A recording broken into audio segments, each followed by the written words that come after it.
সবচাইতে বড় শক্তিশালী যে উমারের একবার হুঙ্কার মারলে 1 কিলোমিটার পুরো রাস্তা ক্লিয়ার হয়ে যায়। পূর্ব পশ্চিম পর্যন্ত বাজি ভয় করে। এর নাম হচ্ছে উমার। উমার বুঝে কোন ব্যাপারই নাই, একবারে চোখের চাটকিতে একবারে জবাই করে দেবো। চিন্তা করছো না? ঠিক আছে যা। তো বাপজি ভাইরা, উমার নবী মুস্তাফাকে জবাই করবে, তো রাস্তায় পড়ে গেল হযরতে নাঈম। নাঈম বলছে উমার দাঁড়াও, নবীকে জবাই করতে যাবা? বলে হ্যাঁ। তো নবীকে জবাই করতে যাবা, তার আগে আমি একটা তোমাকে পরীক্ষা করব। ওই পরীক্ষাটাই যদি পাস করো তো জানবো তুমি পারবে, আর না পারলে তোমার বেকার দৌড়াই হবে। এই দেখো ছাগলের বাচ্চা 6 ঘন্টা দুধ দিনি, কোন কিতাবে 2 ঘন্টা লেখা আছে যে বাচ্চাকে দুধ দিনি। ওই দেখো বাচ্চার মা বাঁধা আছে, এখান থেকে ছেড়ে দেবো। বাচ্চাটাকে যদি আর মায়ের আগে ধরে নিতে পারো তাহলে নবীকে তুমি পারবা, আর না হলে সম্ভব নয়। সে কোনো ব্যাপারই নাই। তুমি পিছনে 2-4 পা পিছনে তাকে রাখা হয়েছে। উমার 5 যখনই গণবো তখনই তোমাকে দৌড়তে হবে। বাজি ভাইরা 5 4 3 2 1 আল্লাহ যখন বলে দিল, বাজি ভাইরা বাচ্চাকে ছেড়ে দেওয়া হলো। বাচ্চা দুধ পান করার উদ্দেশ্যে মাকে ধরবো আগে বলে বাচ্চা দৌড়াতে লাগলো, পিছনে উমার দৌড়ালো বাচ্চাকে ধরতে পারলো না। উমার তুমি ব্যর্থ হয়েছো, পারবা না, সম্ভব নয়। তোমাকে একটা খবর দেব, বলে খবরটা হচ্ছে এটাই। তোমার বোন যার নাম হচ্ছে ফাতেমা, এই ফাতেমা নবীর কালমা পড়ে মুসলমান হয়েছে জানো? তোমার বোনাই মুসলমান হয়ে গেছে। একটা উস্তাদ আছে কোরআনের শিক্ষা দিচ্ছে। তো নবীকে যাওয়ার আগে তোমার বোনের কাছে যাও। নিজের আপন বোন। ওমর রাগ হয়ে গেল, তলোয়ার নিয়ে বাজি ভাইরা ওমর চলে গেলেন। বোনের বাড়ির দরজায় খটখট করে আওয়াজ হলো। বাজি কথাবার্তা হয়েছে, খুব তাড়াতাড়ি চলে গেলেন। যাওয়ার পরে বাজি ভাইরা মার দিলেন, কান থেকে ঝুমকা ছিঁড়ে পড়ে গেল, রক্ত পড়ে গেল, বেহুশ হয়ে পড়ে আছে। পানি দিয়ে তাকে হুঁশে আনা হলো। ভয় নয়, খাটের তলে লুকিয়ে গেছে, বাহির করা হলো। বোন আসার পরে রুখে গেল, মারতে যদি হয় আগে আমাকে মারবে, তারপর আমার স্বামীকে মারবে। এতটাই ভালোবাসা। কানে দেখছে রক্ত, বোন তোমার কান দিয়ে রক্ত ঝরছে, এটাকে একটু চেপে ধরো। বলছে ধরবো না, রক্ত পড়ে শেষ হয়ে যাক, শূন্য হয়ে মারা যেতে রাজি, তবে আমার স্বামীর গায়ে তোমাকে হাত দিতে দেব না। উমার সেই রক্তটা দেখেই দয়া চলে এসেছিল, হাত দিয়ে চেপে ধরলেন। ধরা পরে বলছে বোন মারতে চাই না, আগে রক্তটা তুমি মুছো আর বলো কি এমন তোমরা পড়ছিলে যেই পড়াগুলা স্বয়ং আল্লাহর ফেরেশতারা আসার পরে শুনে আর সুবহানাল্লাহ মারহাবা পাঠ করে। জোরে বলতে আছে এটা হচ্ছে আল্লাহর কালাম, পবিত্র কোরআন। কোরআন এলো নবীর পারে খোদার সেরাদা, কোরআন এলো নবীর পারে খোদার সেরাদা। মাথায় তুলে রাখো তা, মাথায় তুলে রাখো খোদার পবিত্র কোরআন। কোরআন এলো নবীর পারে খোদার সেরাদা, কোরআন এলো নবীর পারে খোদার সেরাদা। কোরআন খোলো ওযু করে কেবলা মুখে বসে, কোরআন খোলো ওযু করে কেবলা মুখে বসে। কোরআন পড়লে কোন জ্বরে, কোরআন পড়লে কোন জ্বরে পানির মতো ঝরে। কোরআন এলো নবীর পারে খোদার সেরাদা। কোরআন পড়লে ওযু করে পড়তে হয়। আমার মুসলমান ওই জায়গায় ফাতেমা বলতে আছেন, উমরকে বলতে আছেন, উমর আমরা আল্লাহর কালাম পবিত্র কোরআনের শিক্ষা নিচ্ছিলাম। বলছেন বলগো একবার আল্লাহর কালাম পবিত্র কোরআন সম্মুখে পড়ো, একবার পড়ো, আমি নিজের কানে শুনতে যাই। বলছেন উমর রে, তুমি এখন না পাক অবস্থায় আছো, আগে তুমি পাক পবিত্র হয়ে আসো, তুমি গোসল করে নাও, তারপরে ওযু করে সম্মুখে বসো, তারপরে তোমাকে কোরআন শরীফ শোনাবো। এবার দেখুন উমর আসলেন, আসার পরে এবার দেখেন কোরআন যখন শোনাইতে লাগলেন, ওই কোরআনটা শুনে হযরত উমর আর সহ্য করতে পারলেন না। বলছে যেই নবীর কালেমা পড়ে তোমরা মুসলমান হয়েছো, সেই নবীর কাছে আমাকে তাড়াতাড়ি নিয়ে চলো। এবার দেখুন বাপজি ভাইরা, নবী মুস্তাফার কাছে নিয়ে গেলে হযরতে হামজা নবী মুস্তাফার চাচা বলতে আছে ভিতরে তোমাকে ঢুকতে দেওয়া হবে না। নবী আমার বলতে আছে ও চাচা, বলে উমরকে ছেড়ে দাও, আজকে উমর তোমার ভাতিজা মুহাম্মদকে কতল করতে আসে না, আজকে নিজে জবা হওয়ার জন্য আসতে আছে, চিন্তা করো না। আমির হামজা বলতে আছে তাহলে তলোয়ার খানা নিচে নামিয়ে দাও। উমর বলছে না না না, আমি তলোয়ার যেখানে নামার সেখানেই নামিয়ে দেব। নবী আমার বললে রাস্তাখানা ক্লিয়ার হলো, নবী মুস্তাফার কাছে গিয়ে পায়ের কাছে তলোয়ার খানা আস্তে করে রেখে দিয়ে বলতে আছেন ইয়া রাসূলুল্লাহ, আপনি তাড়াতাড়ি করে আমাকে আপনার বায়াতের মধ্যে দাখিল করুন। নবী আমার কালেমা পড়িয়ে নিজের মধ্যে দাখিল করে নিলেন। আবু জেহেলের মাথায় টনক পড়ে গেল, বলছে গর্ত তো নবীকে মারতে পারলাম না, সেখানে নবী আমাকে উদ্ধার করেছিল, আবার বিশিষ্ট একজন ব্যক্তিকে পাঠানো হলো, সেও ব্যক্তি তো নবীর হয়ে গেল, আমার ডান হাত ভেঙে গেল, আর এই নবীকে পারা কোনো মতে সম্ভব নয়। তবে দেখেন পাছা ছাড়ে নাই, এই নবীকে তাড়াইতে হবে, এই নবীকে দেশ ছাড়া করে দিতে হবে। আমার নবী মুস্তাফা সাল্লাল্লাহু তাআলা আলাইহি ওয়াসাল্লাম তাসলিম বলতে আছে আমার মসজিদ নবীর কথাটা আগে আপনাকে জানিয়ে দিই, তারপরে নবীর কথাটা বলে দিয়ে দাঁড়িয়ে সালাত ও সালাম করব। এই মুসলমান বাপজিরা আমার, নবী মুস্তাফা মসজিদ নবীতে হযরতে জিবরিল আমিন আসলেন, ইয়া রাসূলুল্লাহ আপনাকে বলতে আছি আপনার পিছনে মুনাফিক আছে, আপনার পিছনে কাফের আছে, আপনি এদেরকে বাহির করে দেন, এদেরকে সঙ্গে করে আপনার নামাজ হবে না, মুসলমানের নামাজ হবে না। নবী আমার বললে আ কাফিরো, এ মুনাফিকো, মেরে মসজিদ से बाहर निकल जाओ। বাহিরে যখন বাহির করে দেওয়া হলো, নবী আমার বলছেন সাহাবীরা এদেরকে শুধু মসজিদ থেকে বাহির করলে হবে না, এদেরকে এলাকা থেকে বাহির করে দাও। ওদেরকে এলাকা থেকে যখন বাহির করে দেওয়া হয়েছিল, আবু জেহেলের সঙ্গে তারা যাবার পরে হাতটা মিলিয়ে আমার নবীর সঙ্গে তারা পাল্টা যুদ্ধ করেছিল। এ বাপজি ভাইরা আমার, নবী আমার মসজিদ পরিষ্কার করলেন, নবী আমার এলাকা পরিষ্কার করলেন, কিন্তু আমরা এলাকা পরিষ্কার করতে পারি না, আমরা মসজিদ পরিষ্কার করতে পারি না। কারণ যে মসজিদ পরিষ্কার করতে গেলে বাজি তার টাকা দিয়ে আপনি মসজিদ তৈরি করেছেন, তার কাছে হাত পেতে আপনি টাকা নিয়ে এসেছেন, ও নিজের ইচ্ছা আপনাকে টাকা দিল তো আপনি সুন্নি হ্যাঁ গ্রহণ করে নিলেন, তার জন্য তাকে মসজিদ থেকে বাহির করতে পারেন না। বাজি ভাইরা ওর টাকাতে গোরস্থানের ভাব, আবার নিজের টাকায় জমি জমা কিনা বাড়ি বানাইছে। আমার নবীর উম্মত হওয়ার পরও আমার নবীর যেটা আদেশ সেটা কিন্তু আমরা পালন করতে পারলাম না। আরে পালন না করতে পারো, কমসে কম নিজের দিল থেকে তাকে ঘৃণা করো, এটাই সবচাইতে নবীর বড় ভালোবাসা।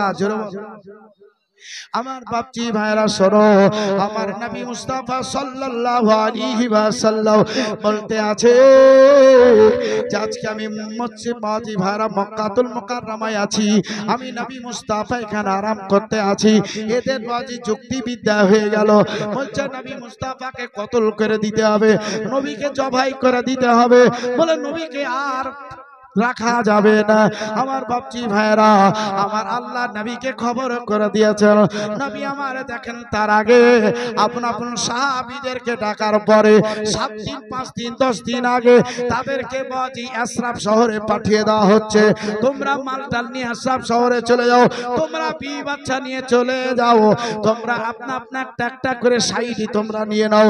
এইভাবে বহু সাহাবীকে মদিনার দিকে পাঠিয়ে দেওয়া হলো, বহু মহিলাকে পাঠিয়ে দেওয়া হলো, বহু বাচ্চা বাচ্চাদেরকে পাঠিয়ে দেওয়া হলো, নিজের বেটিদেরকে দেখেন পাঠিয়ে দেওয়া হচ্ছে।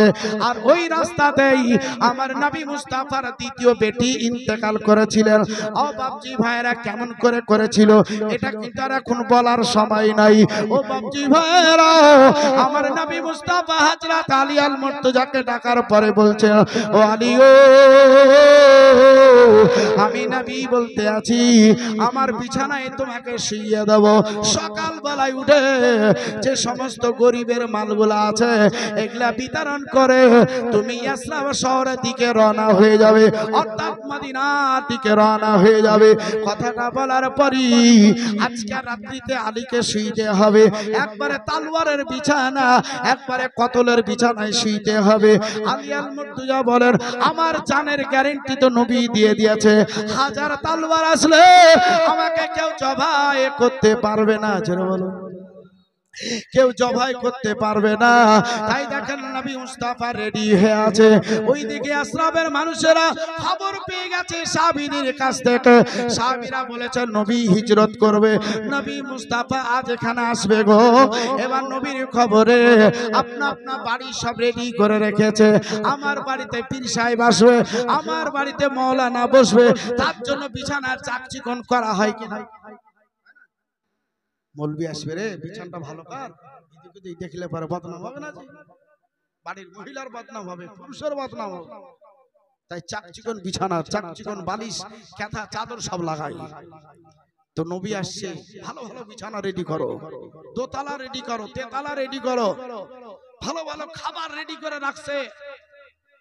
নবী আসবে, খায় নবী মুস্তাফা আসবে, আরামের জন্য দিতে হবে, সব রেডি হয়ে আছে। নবী আসবে রে, নাজি চকে জীবনী হবে তো একটা গেট হবে না, এটা হয় একটা গেট করবি, একটা প্যান্ডেল করবি, একটু সাজান সুজন করবি, তবে না ভালো লাগবে। আর সাজান সুজন যদি না থাকে, গেট না থাকে তো ভালো লাগবে, সব নাড়া নাড়া বলবে না। তাই আশরাফের মানুষরা বলছে বাড়ি সাজানো, রাস্তা সাজানো, সবকিছু করলো, আর এর একটা গেট না করলে তো ভালো লাগবে না। মক্কা দিয়ে তো এখান দিয়ে ঢুকতে হবে, তো এখানে একটা সুন্দর করে গেট তৈরি কর। لما كان يوم الذي دخل فيه رسول الله صلى الله تعالى عليه وسلم المدينة أجا من كل شيء। জোরে পড়ুন। আর একটা হাদিস শরীফ বললাম এখানে, নবী যে হিজরত করছে সে একটা হাদিস শরীফ পড়লাম। আমার বাজারা সুন্দর একটা গেট তৈরি করেছে, কাঁচা ফুল দিয়ে গেট তৈরি করেছে। আপনারা তো পয়সাই নাই, পয়সা থাকলে পর আপনারা দেখাইতে পারতেন, আপনাদের পয়সা নাই। আপনারা প্লাস্টিকের ফুল ঝুলাইছেন। আশরাফের লোকের টাকা নাই, দিল আছে, তারা কাঁচা ফুল দিয়ে গোটা গেটটাকে সাজিয়েছিল। একবার জোরে বলবেন না সুবহানাল্লাহ। কি মন খারাপ হলো টাকা নাই বলে? না না, বেশি টাকা আছে, জি দোতলা থেকে তেতলা করবেন, দোয়া করে দেবো। চিন্তা করছেন কেন? চিন্তা করতে হবে না। এরা কাঁচা ফুল দিয়ে সাজিয়ে সব রেডি হয়ে আছে, এক মিকা ঢোল দিয়ে রেডি হয়ে আছে। বাচ্চারা একটা রাস্তার সাইড দাঁড়িয়ে আছে, বাচ্চারা আরেকটা সাইড দিয়ে দাঁড়িয়ে আছে, মহিলারা ছাদের উপরে দাঁড়িয়ে আছে, আর বড় বড় বেটা ছেলেরা রাস্তার গেটের কাছে দাঁড়িয়ে আছে। নবী আসবে তো স্বাগতম করব, সুস্বাগতম হবে। দাঁড়িয়ে দাঁড়িয়ে ইন্তজার করছে, আর আপনারাও ইন্তজার করছেন কখন মুরগি পাবো। জি কমিটিকে বলবো মুরগি হাজির করো, আর দেরি করতে হবে না। আমার বাজি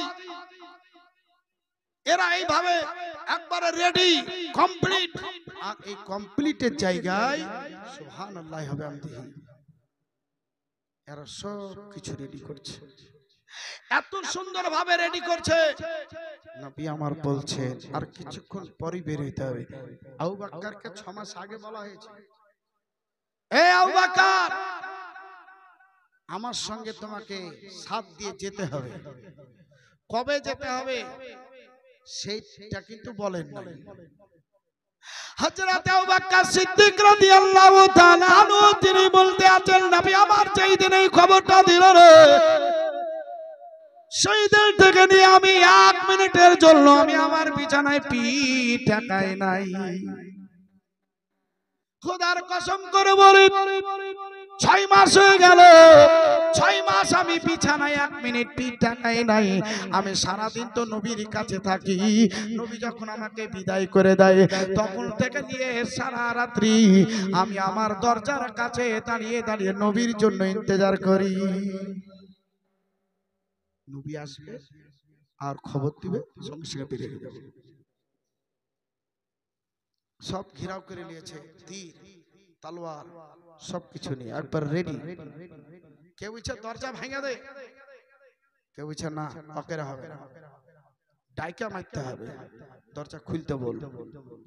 বাপজি ভাইয়েরা এইরকম তারা বিভিন্ন ধরনের কথা বলছে। নবী আমার সব জানতে পারলেন।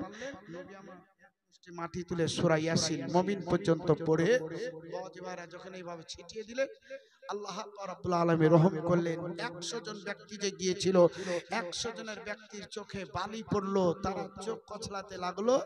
নবী আমার আরামে দরজা খুলে পালিয়ে যাননি, দৌড়া পালিয়ে যাননি চোরের মতন।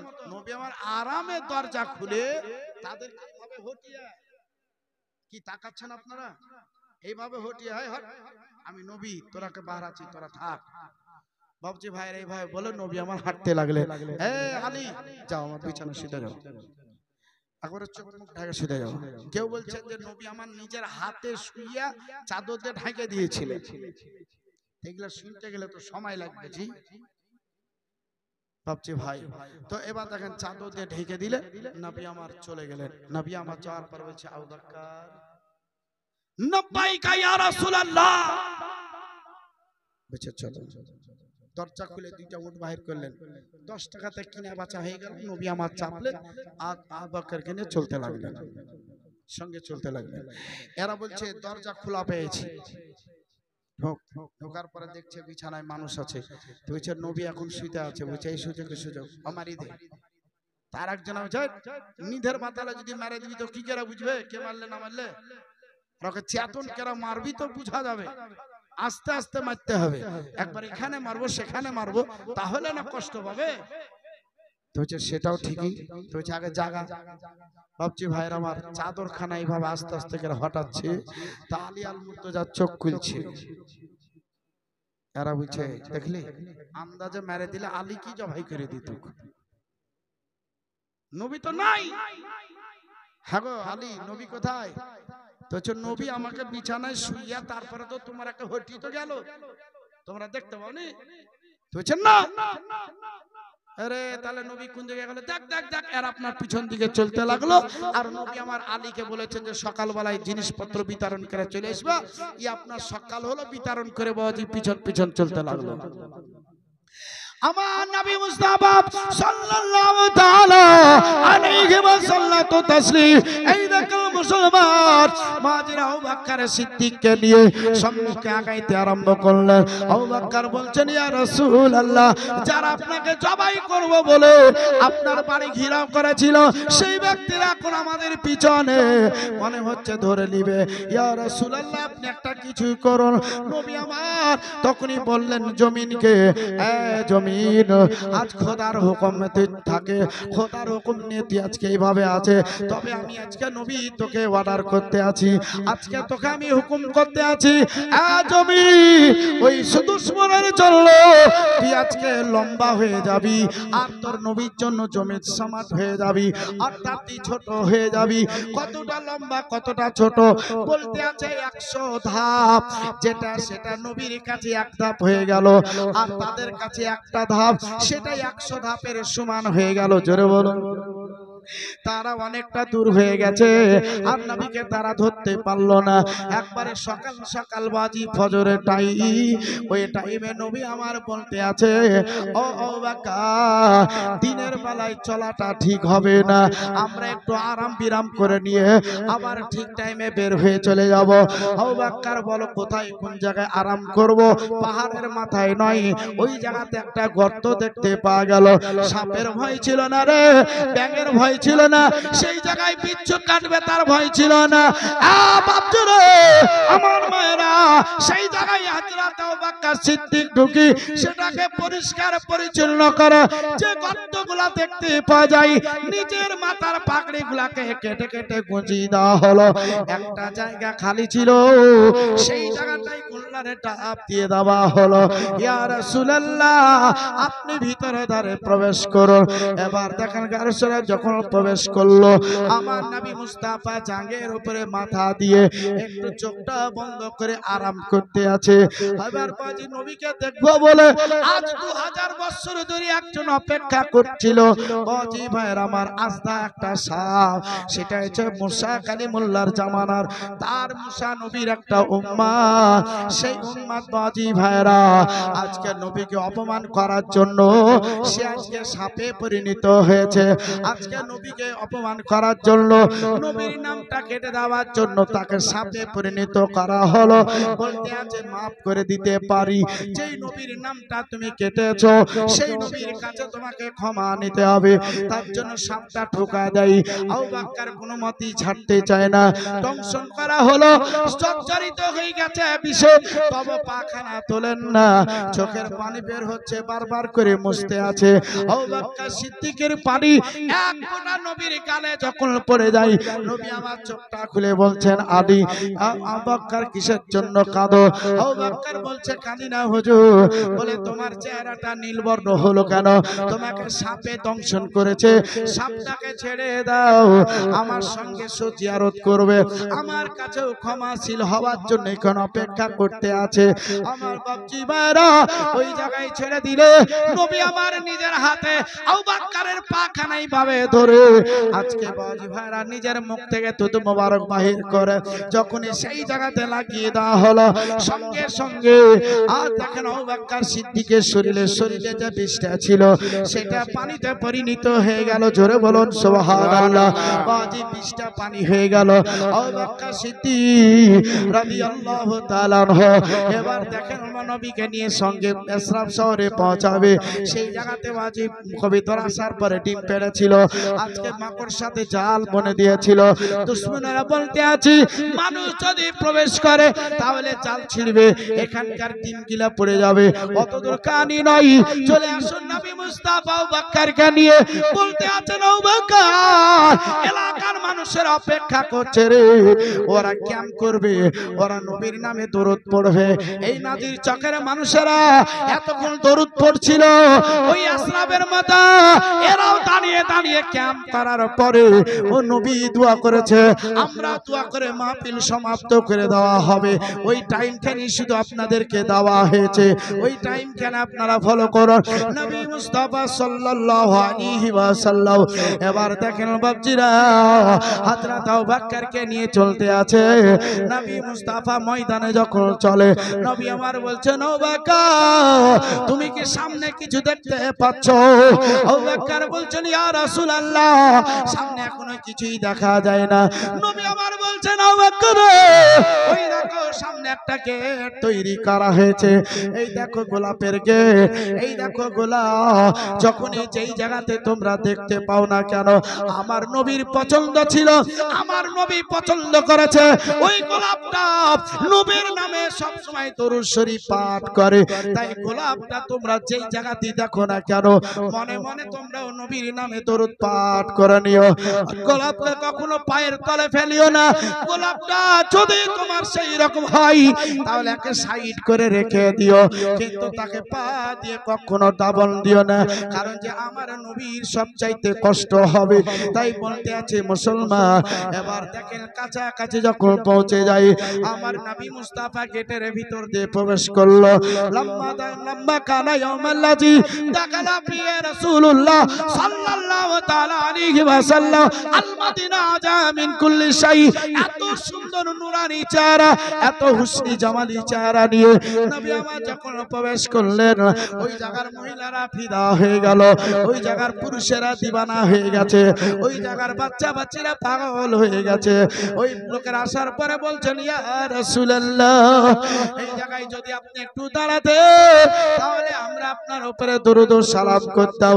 নবী আমার বলছেন ও আসরাবের মানুষ তোমরা কিসের জন্য চোখের পানি ঝরিয়া কাঁদো, কিসের জন্য কাঁদো রে? তোমার কাঁদনের দরকারে ব্যাপারটা কি তারা তো বলবে। তার আগে একটা কলি আপনাদেরকে বলতে আছি, একবার মোহব্বতে বলুন সুবহানাল্লাহ। সোনার মদিনা আমার জানের মদিনা, সম্ভু নেব কিন্তু তোমায় বলতে পারে না। বলিনি বলবো না বলতে পারে না, সম্ভু নেব কিন্তু তোমায় বলতে পারে না। সব নামে তুমি ছিলে অলখানে দে, মারায় মরা তো যে ছিল তোমার পরিবে।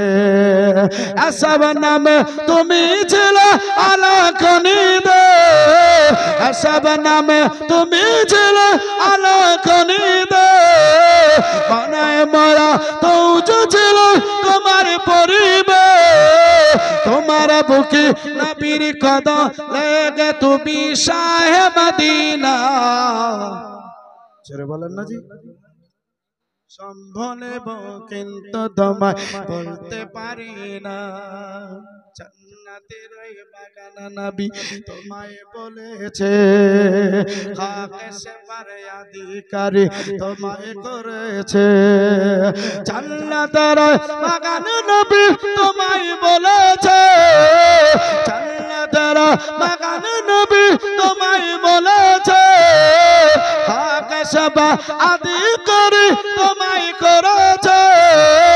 তোমার বুকে প্রবাহিত নূরের ঝরনা, সম্বনেব কিন্তু তোমায় বলতে পারি না, সম্বনেব কিন্তু তোমায় বলতে পারি না। কি বলবেন? নবীকে ভোলা যাবে না, সব ভুলে যান কিন্তু নবীকে ধরে থাকেন। মুসলমান নবী আমার বলছেন তোমরা কিসের জন্য কাঁদো? বলছেন ইয়া রাসূলুল্লাহ, কাঁদনের কথাটা আপনাকে বলবো। নবী গো, আপনার জন্য ইন্তজার করছিলাম, আপনি যদি একটু ইজাজত দেন। এই দেখেন বাচ্চারা অনেকক্ষণ ধরে রাস্তাতে লাইন দিয়ে দাঁড়িয়ে আছে, আপনার পরে দরুদ ও সালাম করবে ইয়া রাসূলুল্লাহ। নবী আমার বলতে আছে, আয় আসরাবের মানুষ, তোমাদের বলতে আছি, এ বাচ্চারা তোমার নবীকে তোমরা সালাম করে নাও। বাচ্চারা দাঁড়িয়ে দাঁড়িয়ে আমার নবীর উপরে দরুদ পাঠ করে সালাম করছেন। তালাল বাতনু আলাইনা মিন শানিয়াতিল বিদায়ি ওয়া তাবাশশুকরু আলাইনা মা দাআ লিল্লাহি দাঈ ইয়া রাসূলুল্লাহ। এই দেখেন আসরাবে ছোট্ট ছোট্ট বাচ্চারা লাইন দিয়ে দাঁড়িয়ে আছে, এরা আপনার উপরে সালাম করতে চায়। যা রাসূল, এটা পুরুষের বাক্য ছিল, যা নবী সাল্লাল্লাহু আলাইহি ওয়াসাল্লাম, এটা মহিলাদের বাক্য ছিল। এবার দেখেন বাচ্চারা সালাম করে নিলেন ইয়া রাসূলুল্লাহ। ওই দেখেন মহিলারা ছাদের উপরে আছে, আপনি বললে ছাদের উপর থেকে আপনাকে সালাম করবে গো নবী। নবী আমার বলছেন লাও তোমরাও পড়ে লাও ইয়া রাসূলুল্লাহ, আপনি বললে আমরা জান ভরে আপনার উপরে সালাম করব। নবী আমার বলছেন লাও লাও তোমরা সালাম করে লাও। এবার আসরাবের লোকেরা সালাম করে নিল, নবী মুস্তাফার উপরে দরুদ পড়লেন। এবার নবী মুস্তাফাকে বলছেন ইয়া রাসূলুল্লাহ, এখানে সবচাইতে বড় বড় টাকাওয়ালারা এরা জমি বাড়ি ঘর ছেড়ে দিয়ে অন্য জায়গায় চলে যায়, যাওয়ার পরে টাকা দিয়ে জমি কিনে বাড়ি করে। ইয়া রাসূলুল্লাহ, তাদের টাকা আছে, এরা অসুখ পাখিগুলা দেখিয়া ভালো করে লাই। আমরা গরিব মানুষ, আমরা দরিদ্র মানুষ, আমরা বাড়ি ঘর ছেড়ে যেতে পারি না, আমাদের টাকা নাই পয়সা নাই নবী গো, আমরা কি করব? আমি যেই দিন শুনেছি নবী আপনি মক্কা ছেড়ে মদিনাতে আসবেন, আপনার জন্য আমরা ইন্তজার করতেছিলাম, আপনার জন্য অপেক্ষা করতেছিলাম। ইয়া রাসূলুল্লাহ, আপনি আমাদের জন্য দোয়া করে দেন, আমরা আমরা যাতে সবাই ভালো থাকি, আমাদের রুজি রোজগারে যাতে বরকত দেয়, এখানকার অসুখটা আল্লাহ যাতে নাসতে পাঠিয়ে দেয়। ইয়া রাসূলুল্লাহ, আমাদের মধ্যে ঋণ থাকলে যাতে পরিশোধ হয়ে যায়, আমরা ভালোভাবে সচ্ছলভাবে চলতে পারি নবী গো, আমরা হালাল খেয়ে আমরা সম্মুখে আগাইতে পারি নবী গো, আমরা মাদ্রাসা মসজিদ চালাইতে পারি নবী গো, আমরা নিজের বিবিকে নিজের কন্ট্রোলে রাখতে পারি, বাচ্চাদেরকে শিক্ষিত করে বড় করতে পারি। এর জন্য আপনি একটু আল্লাহর কাছে হাত তুলে দোয়া করে দেন। নবী আমার হাতটা তুলে দোয়া করে নবী মুস্তাফা সাল্লাল্লাহু আলাইহি ওয়াসাল্লাম বলতে আছেন, রব্বে কানা, এখানকার অসুখ আল্লাহ তুমি নাসতে পাঠিয়ে দাও। এখানকার মানুষরা দিলে দিলে মনে মনে চাচ্ছে, নাজির চকের মানুষের মনের যেটা আশা আছে, আজ আশরাফেরা যে আশা করেছে আল্লাহ, সে আশাটা তাদের পূর্ণ করে দাও আল্লাহ গো। তোমার হাবিব যখন পাখানা রেখেছে, এই আশরাফের নামটা কেটে দিয়ে এটা মদিনাতুর রাসূল তুমি গ্রহণ করে নাও, এটা মদিনা শরীফ তুমি গ্রহণ করে নাও আল্লাহ। এই জায়গাটাকে তুমি পাক পবিত্র বানিয়ে দাও। যেই নবী আমার অসুখের ঘাটিতে যাওয়ার পরে পাক পবিত্র বানাই দিল, সেই জায়গার মোহাব্বত ভালোবাসাই নবী আমার এখনো জিন্দা অবস্থায় আছে। নবী আমার নিজে দাঁড়িয়ে ক্যাম্প করেছে, আমার নবী মুস্তাফার বেটিরা দাঁড়িয়ে ক্যাম্প করেছে, নবীর সাহাবা বারবারা দাঁড়িয়ে ক্যাম্প করেছে, তাবিঈন তেরাও দাঁড়িয়ে দাঁড়িয়ে নবীকে সালাম করেছেন। আজকে দেখেন সকল সে পাক তিনি করেছেন। ও বাপজি ভার সাহাবীদের সুন্নাত, আজকে খোদা পাকের সুন্নাত, আজকে দেখেন আহলে সুন্নাতুল জামাত গাউসে পাকের সুন্নাত, গাউসে খাজার সুন্নাত, আজকে সরকার আলা হযরতের সুন্নাত, আজকে সরকার ওড়াহারি হুজুরের সুন্নাত। এই সুন্নতি মোহাব্বত নিয়ে শেষ পর্যন্ত যাতে আমরা চলতে